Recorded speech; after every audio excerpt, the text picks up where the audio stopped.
তেলের দাম বাড়ছে না এবং পরিকল্পনা মতো চললে দেশে জ্বালানির কোনো সংকট হবে না, তাই আতঙ্কিত হয়ে তেল মজুত না করার আহ্বান জানিয়েছে সরকার।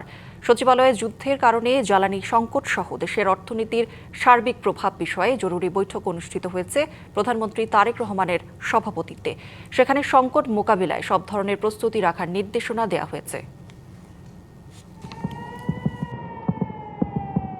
ইরানে যুক্তরাষ্ট্র ও ইসরায়েলের চলমান যুদ্ধ গড়িয়েছে চতুর্থ সপ্তাহে, যে আঘাত ছড়িয়েছে মধ্যপ্রাচ্যের দেশে দেশে। এর প্রভাবে বিশ্ববাজারে জ্বালানি তেলের দাম ওঠানামা করছে প্রায় প্রতিদিনই, যা বাংলাদেশের জ্বালানি খাতেও তৈরি করেছে অস্থিরতা।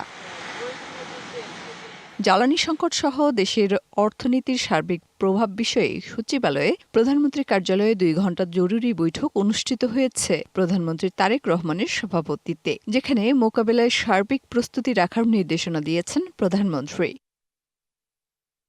এদিকে সচিবালয়ে এক অনুষ্ঠানে তথ্য উপদেষ্টা জানিয়েছেন, তেলের দাম বাড়াবে না সরকার, তাই কাউকে আতঙ্কিত না হয়ে জ্বালানি মজুত না করার আহ্বান জানান তিনি।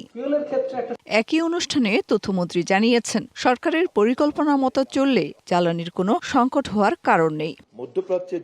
সরকারের পর্যবেক্ষণ, তেলের ক্ষেত্রে সরকারের সমন্বয়হীনতার চেয়ে মানুষের মধ্যে ভীতি এবং অসচেতনতায় সংকট তৈরি হচ্ছে। এছাড়া জ্বালানি সাশ্রয়ী হতে জনগণের প্রতি আহ্বান জানানো হচ্ছে বারবার। মেহের মনি, ডিবিসি নিউজ, ঢাকা।